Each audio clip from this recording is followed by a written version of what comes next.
ಶಿರಾ ಸಾರ್ವಜನಿಕ ಆಸ್ಪತ್ರೆಯಲ್ಲಿ ಚಿಕಿತ್ಸೆ ಪಡೆಯಲು ಬರ್ತಿರುವ ರೋಗಿಗಳಿಗೆ ಆಗ್ತಿರುವ ಸಮಸ್ಯೆಗಳೇನು, ಇಲ್ಲಿನ ಮೂಲಸೌಕರ್ಯ ಮತ್ತು ಇಲ್ಲಿನ ವೈದ್ಯರ ಲಭ್ಯತೆ ಕುರಿತು ನಮ್ಮ ಶಿರಾ ಸಾರ್ವಜನಿಕರು ಏನು ಹೇಳ್ತಾರೆ, ಬನ್ನಿ ಅವರನ್ನೇ ನೇರವಾಗಿ ಕೇಳಿ ತಿಳಿಯೋಣ.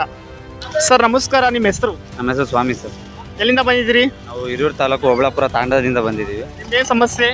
ಸರ್ ನಮ್ಮ ಏನಾರು ಪ್ರೆಗ್ನೆಂಟ್ ಇದ್ರು, ಡೆಲಿವರಿ ಆಗಿದೆ, 5 ದಿನ ಆಗಿದೆ, ಅಡ್ಮಿಟ್ ಮಾಡಿದ್ದೀವಿ. ಈ ಆಸ್ಪತ್ರೆಯಲ್ಲಿ ಏನೆಲ್ಲ ಸೌಲಭ್ಯಗಳಿದಾವೆ, ಇನ್ನು ಏನೆಲ್ಲ ಸೌಲಭ್ಯಗಳು ಬೇಕು? ಸರ್ ಸೌಲಭ್ಯಗಳು ಅಂದರೆ ಎಲ್ಲ ಪರವಾಗಿಲ್ಲ ಸರ್, ಚೆನ್ನಾಗಿ ನೋಡ್ಕೊಳ್ತಾರೆ. ಇಲ್ಲಿ ಟೋಕನ್ ಒಂದು ಸಮಸ್ಯೆ ಇದೆ ಸರ್. ಟೋಕನ್ ಅಂದರೆ ಭಾಳ ಜನ ಬರ್ತಾರೆ, ಅದರಿಂದ 2 ಟೋಕನ್ ಇರೋದ್ರಿಂದ ಕಷ್ಟ ಪೇಷಂಟ್ಗಳು ಬಂದಾರೆಲ್ಲ ಲೈನಿಗೆ ನಿಲ್ಬೇಕಾಗುತ್ತೆ. ಹಾಗಾಗಿ ಇನ್ನೊಂದು 2 ಟೋಕನ್ ಎಕ್ಸ್ಟ್ರಾ ಮಾಡಿದ್ರೆ ಜನಗಳಿಗೆ ಅನುಕೂಲ ಆಗುತ್ತೆ. ಹಾಗೂ ಬಿಸಿನೀರಿನ ಸ್ವಲ್ಪ ಸಮಸ್ಯೆ ಇದೆ ಸರ್. ಬಿಸಿನೀರಿಗೂ ಬಾಣ್ತೀರೋರಿಗೆ ಬಿಸಿನೀರಿಗೆ ಇಲ್ಲ, ಒಂಚೂರು ಸಮಸ್ಯೆ ಇದೆ. ಅದೊಂಚೂರು ಮಾಡಿದರೆ ಅನುಕೂಲ ಆಗುತ್ತೆ.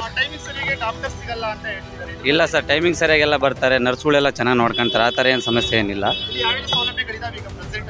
ಸರ್. ಸೌಲಭ್ಯಗಳು ಅಂದರೆ ಪರವಾಗಿಲ್ಲ, ಎಲ್ಲ ಸೌಲಭ್ಯಗಳು ಇದ್ದಾವೆ ಸರ್. ಇನ್ನೊಂದು ಸ್ವಲ್ಪ ಸೌಲಭ್ಯಗಳು ಹೆಚ್ಚಿಗೆ ಮಾಡಬೇಕು ಸರ್ಕಾರ. ಇದನ್ನ ಎಚ್ಚೆತ್ಕೊಂಡು ಸ್ಕ್ಯಾನಿಂಗ್ಗಳಿಗೆ ಇರ್ತಾವಲ್ಲ ಸರ್, ಅದು ಇನ್ನೊಂದು 2 ಎಕ್ಸ್ಟ್ರಾ ಮಾಡಬೇಕು. ಏನಕ್ಕೆ ಅಂದರೆ ಇದು ಸ್ವಲ್ಪ ಹೆರಿಗೆ ಆಸ್ಪತ್ರೆ ಫೇಮಸ್ ಆಗಿದೆ ಸರ್. ಇಲ್ಲಿ ಸುತ್ತಮುತ್ತ ತಾಲೂಕುಗಳಿಗೆಲ್ಲ ಹೋಲಿಸ್ಕೊಂಡ್ರೆ ಸಿರಾದಲ್ಲಿ ಸ್ವಲ್ಪ ಹೆಚ್ಚಿಗೆ ಬರ್ತಾರೆ ಇಲ್ಲಿ. ಹಾಗಾಗಿ ಸ್ವಲ್ಪ ಹೆಚ್ಚಿಗೆ ಪ್ರಾಮುಖ್ಯತೆ ಕೊಡಬೇಕಾಗುತ್ತೆ ಇಲ್ಲಿ. ಇಲ್ಲ ಸರ್, ಬರ್ತಾರೆ. ನಾವು ಒಂದು 5 ದಿನದಿಂದ ಇದ್ದೀವಲ್ಲ ಸರ್, ನೋಡ್ತಿದ್ದೀವಿ. ನಮಗೆ ಕರೆಕ್ಟ್ ಟೈಮಿಗೆ ಬರ್ತಾರೆ. ಅವ್ರಿಗೆ ಏನು ಟ್ರೀಟ್ಮೆಂಟ್ ಕೊಡ್ಬೇಕು ಅವ್ರು ಕೊಟ್ಟು ಹೋಗ್ತಾರೆ ಸರ್.